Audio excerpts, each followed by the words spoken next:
Question 1. Before initiating a hemodialysis treatment, what is the primary reason for assessing the patient's vascular access site? A. To determine the patient's medication schedule. B. To identify any signs of infection, adequate blood flow, and patency. C. To calculate the appropriate dialysate concentration. D. To educate the patient on dietary restrictions. Answer B. To identify any signs of infection, adequate blood flow, and patency. This question tests your understanding of critical pre-dialysis patient assessment, specifically focusing on vascular access. The keyword primary reason emphasizes the most important action. Assessing the access ensures it's safe to use and will function effectively, checking for signs like redness, swelling, infection, feeling for a thrill, and listening for a bruit, blood flow and patency, to confirm it is working correctly. For instance, if you find the access is red and warm, it signals a potential infection, meaning the treatment might need to be delayed or the patient evaluated by a nurse or doctor. Always remember that a healthy, patent access is fundamental for a successful and safe dialysis treatment. Question 2. What is the most common cause of hypotension during a hemodialysis treatment? A. Too much fluid intake by the patient. B. Dialysate temperature being too cold. C. Excessive fluid removal, ultrafiltration. D. Administration of antibiotics. Answer C. Excessive fluid removal, ultrafiltration. This question addresses a common and critical complication during dialysis, hypotension, or low blood pressure. The term most common cause guides you to the primary reason for this issue. Hypotension frequently occurs when too much fluid is removed from the patient's blood faster than their body can tolerate, often because the ultrafiltration rate is set too high for their current fluid status. For example, if a patient's dry weight is overestimated, leading to more fluid removal than necessary, their blood pressure will likely drop. Always aim for a steady, controlled fluid removal rate to prevent patients from experiencing uncomfortable and dangerous drops in blood pressure. Question 3. Which of the following best describes the principle of diffusion in hemodialysis? A. The movement of water across a semi-permeable membrane from an area of higher solute concentration to an area of lower solute concentration. B. The movement of solutes across a semi-permeable membrane from an area of higher concentration to an area of lower concentration. C. The movement of fluid from the dialysate compartment to the blood compartment. D. The movement of red blood cells through the dialyzer pores. Answer B. The movement of solutes across a semi-permeable membrane from an area of higher concentration to an area of lower concentration. This question focuses on the fundamental principle of diffusion, which is key to how dialysis removes waste products. The concept being tested is passive transport of solutes. Diffusion specifically describes solutes moving from a region where they are highly concentrated, like toxins in the patient's blood E, to a region where they are less concentrated, like the fresh dialysate fluid E, across the semi-permeable membrane of the dialyzer. For example, urea, a waste product, moves from the patient's blood into the dialysate due to this concentration gradient. Understanding diffusion helps you grasp how waste is cleared without removing essential large molecules. Question 4. What is the primary function of the proportioning system in a hemodialysis machine? A. To monitor the patient's blood pressure. B. To mix purified water with concentrated dialysate to create the final dialysate solution. C. To remove air from the patient's blood. D. To regulate the temperature of the patient's blood. Answer B. To mix purified water with concentrated dialysate to create the final dialysate solution. This question is about the core function of the hemodialysis machine's proportioning system. The keyword primary function directs you to its main role in preparing the treatment fluid. This system precisely combines purified water with dialysate concentrates, acid and bicarbonate, in specific ratios to create the final, safe, and effective dialysate solution that flows through the dialyzer. For instance, if the proportioning system malfunctions, the dialysate might be too concentrated or too dilute, which could harm the patient. Remember, the proportioning system is essentially the mixer that ensures the dialysate is just right for treatment. Question 5. A patient develops chest pain, shortness of breath, and becomes hypotensive during treatment. The bloodlines appear to have air in them. What is the most likely complication? A. Hypoglycemia. B. Air embolism. C. Dialysis disequilibrium syndrome. D. Anaphylactic reaction. Answer B. Air embolism. This question describes a classic presentation of a severe dialysis complication, an air embolism. The combination of chest pain, shortness of breath, hypotensive, and especially bloodlines appear to have air in them, are critical clues pointing to air entering the patient's bloodstream. An air embolism occurs when air bubbles enter the circulation, obstructing blood flow and causing serious symptoms. For example, if a bloodline disconnects or an empty saline bag is allowed to run dry, air can be sucked into the system. Always act quickly to clamp the bloodlines and position the patient properly if you suspect an air embolism. Question 6. What is the acceptable range for dialysate temperature? A. 25 degrees Celsius to 30 degrees Celsius. B. 32 degrees Celsius to 35 degrees Celsius. C. 36 degrees Celsius to 38 degrees Celsius. D. 40 degrees Celsius to 42 degrees Celsius. Answer C. 36 degrees Celsius to 38 degrees Celsius. This question tests your knowledge of critical dialysis machine parameters, specifically dialysate temperature. Maintaining the dialysate within the acceptable range is crucial for patient comfort and safety. The normal human body temperature is around 37 degrees Celsius, so the dialysate is kept close to this range to prevent chilling or overheating the patient's blood as it passes through the dialyzer.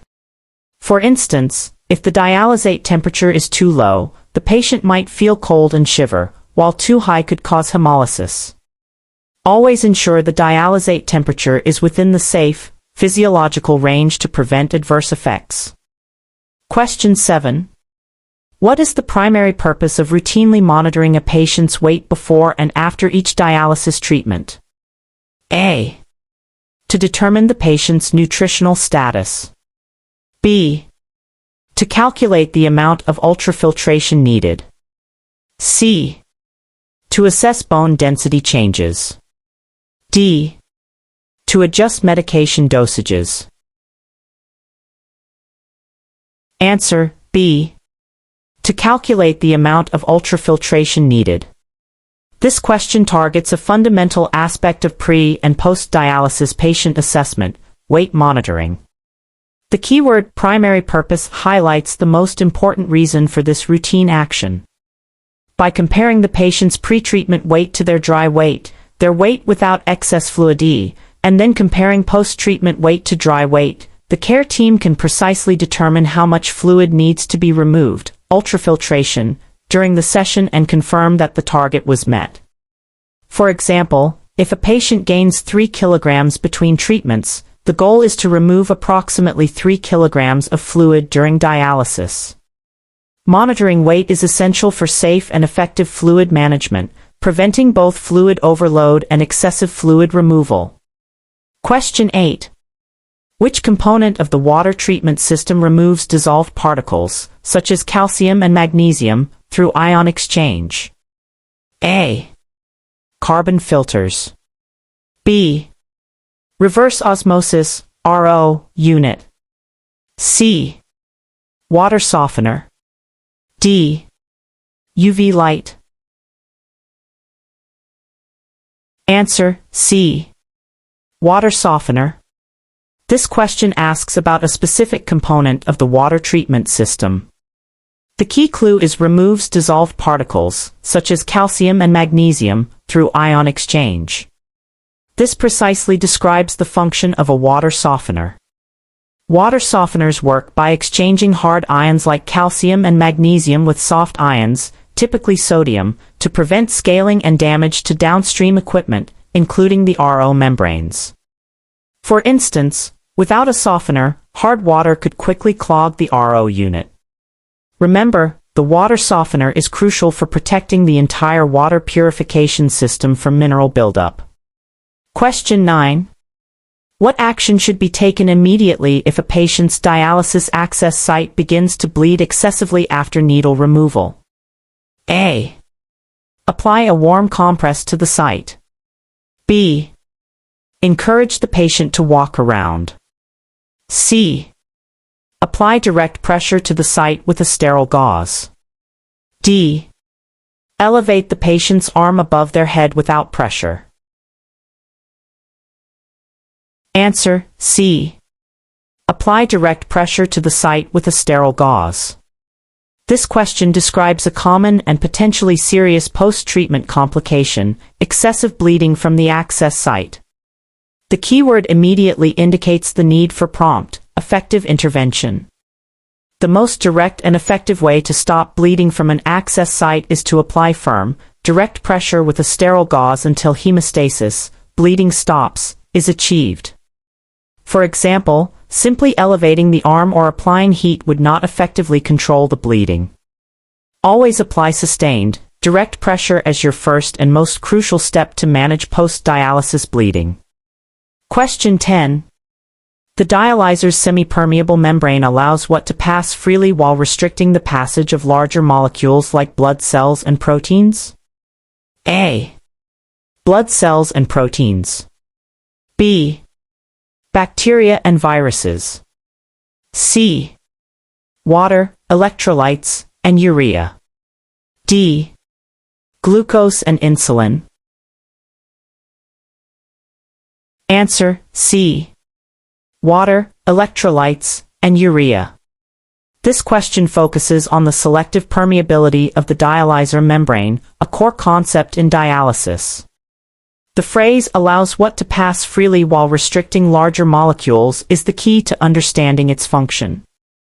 The semipermeable membrane is designed with tiny pores that are large enough for small waste products, excess water, and electrolytes to pass through, but too small for essential larger components of blood, like red blood cells and beneficial proteins, to escape into the dialysate. For instance, urea, a waste product, easily moves across the membrane into the dialysate, while albumin, a protein, remains in the patient's blood. This selective action is what makes dialysis effective and safe for filtering blood. Question 11. What is the primary purpose of administering heparin during hemodialysis? A. To lower blood pressure. B. To prevent clotting in the extracorporeal circuit. C. To stimulate red blood cell production. D. To reduce fluid overload. Answer, B. To prevent clotting in the extracorporeal circuit. This question assesses your knowledge of a common medication used in dialysis, heparin. The primary purpose is the most important reason for its use during treatment. Heparin is an anticoagulant, meaning it thins the blood to prevent it from clotting within the bloodlines, dialyzer, and venous access needle during the procedure. For example, without heparin, the entire circuit could quickly clot, making the treatment ineffective and forcing it to stop. Remember, heparin is essential for keeping the patient's blood flowing smoothly through the dialysis machine. Question 12. If a patient complains of muscle cramps during treatment, What is the most appropriate initial intervention? A. Increase the ultrafiltration rate. B. Administer a large bolus of saline. C. Reduce the ultrafiltration rate and potentially administer a small bolus of saline. D. Encourage the patient to exercise the affected muscle. Answer: C. Reduce the ultrafiltration rate and potentially administer a small bolus of saline. This question addresses a frequent and uncomfortable complication experienced by dialysis patients: muscle cramps.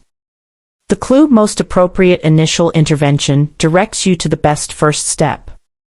Muscle cramps are often caused by rapid fluid and electrolyte shifts, particularly aggressive fluid removal. Reducing the ultrafiltration rate slows down fluid removal, and a small saline bolus can help restore fluid volume and alleviate the cramp without causing significant fluid overload. For instance, if a patient is cramping due to losing too much fluid too quickly, slowing the fluid removal and giving a small fluid boost can provide immediate relief. Your priority is to ease the patient's discomfort by adjusting the fluid removal. Question 13. Which of the following is considered the lifeline for hemodialysis patients and must be protected from injury? A. Central venous catheter. B. Peritoneal dialysis catheter. C. Vascular access, fistula or graft. D. Urinary catheter. Answer: C. Vascular access, fistula or graft. This question uses a common analogy to highlight the critical importance of a patient's vascular access. The term lifeline refers to the essential connection that allows patients to receive life-sustaining dialysis. A functioning fistula or graft is vital for effective hemodialysis, as it provides reliable access to the bloodstream for treatment. For example, any injury, infection, or clotting of the access can prevent the patient from receiving dialysis, making it a critical part of their care. Always emphasize to patients the importance of protecting their access, as it truly is their connection to life. Question 14. What is the minimum acceptable post-dialyzer total chlorine level for dialysate water? A. 0.1 ppm. B. 0.5 ppm. C. 0.05 ppm. D. 1.0 ppm. Answer: C. 0.05 ppm. This question tests your knowledge of critical water quality standards in dialysis, specifically regarding total chlorine. The minimum acceptable level refers to the maximum allowable amount of chlorine in the treated water before it reaches the patient. The level of total chlorine and chloramines, in the water used to prepare dialysate must be extremely low, no more than 0.1 mg/L, or 0.1 ppm, but typically testing aims for less than 0.05 ppm to ensure patient safety. For instance, exceeding this limit can lead to hemolysis, destruction of red blood cells, in the patient. Always ensure chlorine testing is done correctly and within the guidelines to prevent severe adverse reactions. Question 15. The primary reason for performing monthly blood flow (CB) and venous pressure (VP) measurements on an AV fistula or graft is to: A. Assess the patient's overall cardiac function. B. Determine the optimal dialyzer size. C. Monitor for signs of access recirculation or stenosis. D. Calculate the patient's dry weight. Answer: C. Monitor for signs of access recirculation or stenosis. This question focuses on the purpose of routine monitoring of vascular access function. The primary reason for measuring QB and VP is to detect potential problems early. Changes in these measurements, particularly a decreasing QB or an increasing VP, can indicate narrowing, stenosis, or recirculation within the access, which can lead to inadequate dialysis. For example, if venous pressure starts to climb consistently, it suggests there's increased resistance downstream, possibly a developing stenosis that needs intervention. Regular monitoring helps ensure the access remains functional and provides effective dialysis. Question 16. What is the most critical intervention for preventing the spread of infection in a dialysis unit? A. Providing patient education on diet. B. Regular machine maintenance. C. Adherence to strict hand hygiene. D. Monitoring blood pressure every hour. Answer: C. Adherence to strict hand hygiene. This question emphasizes the paramount importance of infection control in the dialysis setting. The keyword "most critical intervention" points to the single most effective action technicians can take. Consistent and thorough hand hygiene, including proper hand washing or use of alcohol-based hand rub, is the cornerstone of preventing the transmission of microorganisms between patients, staff, and equipment. For instance, without proper hand hygiene, germs could easily spread from one patient's access site to another, or from contaminated surfaces. Always remember that clean hands are your best defense against infection. Question 17. Which alarm indicates that the amount of air or foam in the venous bloodline is too high, posing a risk to the patient? A. Arterial pressure alarm. B. Venous pressure alarm. C. Air detector alarm. D. Conductivity alarm. Answer: C. Air detector alarm. This question tests your knowledge of specific dialysis machine alarms and their implications for patient safety. The core concept is recognizing a critical safety mechanism. The air detector alarm is specifically designed to sense the presence of air or foam in the venous bloodline before it reaches the patient, and it automatically clamps the line to prevent a potentially fatal air embolism. For example, if a saline bag runs empty during a rinse back, the air detector will activate, preventing air from entering the patient. Always respond immediately to an air detector alarm by clamping the venous line and assessing the situation. Question 18. What is the typical flow rate for blood, B, during a hemodialysis treatment for an adult patient? A. 50 to 100 ml/min. B. 150 to 250 ml/min. C. 300 to 500 ml/min. D. 600 to 800 ml/min. Answer: C. 300 to 500 ml/min. This question assesses your practical knowledge of hemodialysis treatment parameters, specifically the typical blood flow rate. A typical flow rate for QB, blood flow, during adult hemodialysis usually ranges from 300 to 500 milliliters per minute to ensure efficient removal of waste products and fluid. For instance, a flow rate that is too low might result in inadequate clearance, while excessively high rates could potentially damage the blood or the access. Knowing this range helps you understand what constitutes an effective and safe treatment setting. Question 19. If a patient experiences itching during dialysis, which medication might be prescribed to help alleviate this symptom? A. Erythropoietin. B. Iron supplements. C. Antihistamines. D. Vitamin D analogs. Answer: C. Antihistamines. This question addresses a common symptom experienced by dialysis patients and a relevant medication.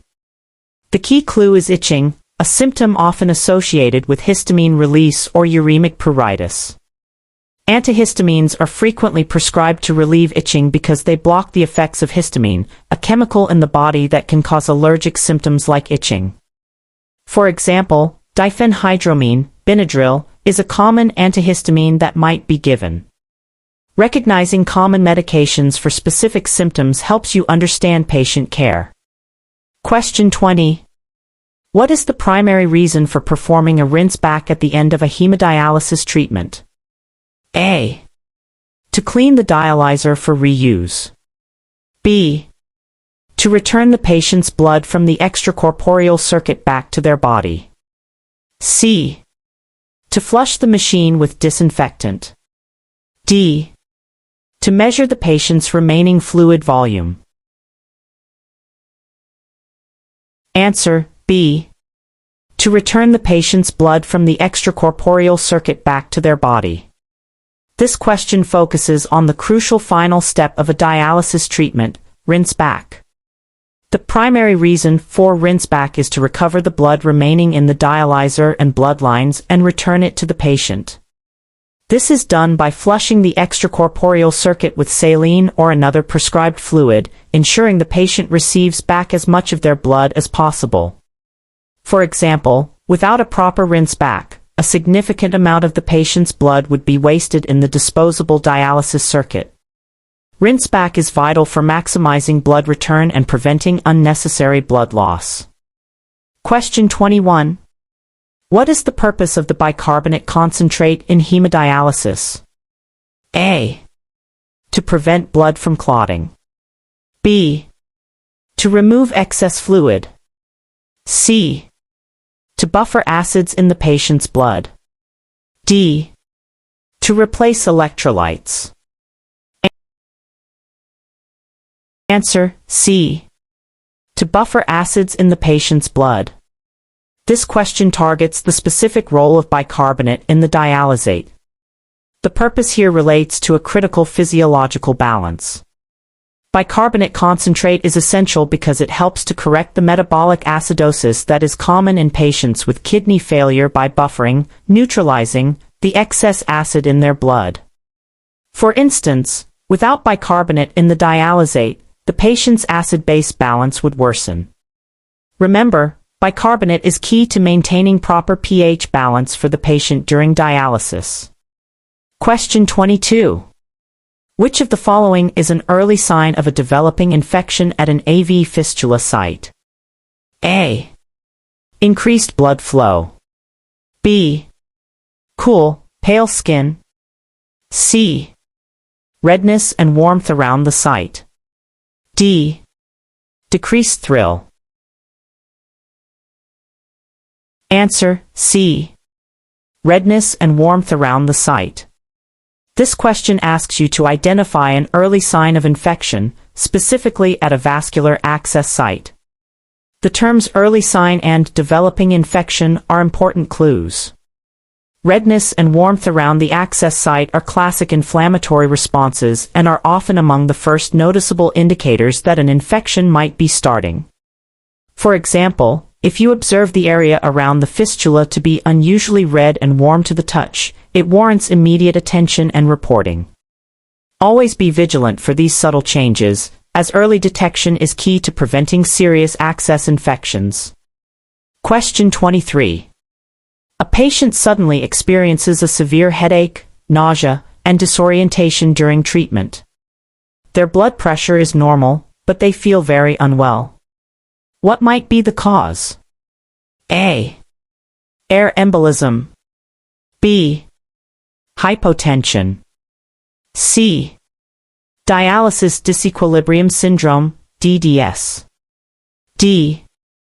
Anaphylactic reaction. Answer, C. Dialysis disequilibrium syndrome, DDS. This question describes symptoms commonly associated with dialysis disequilibrium syndrome, DDS.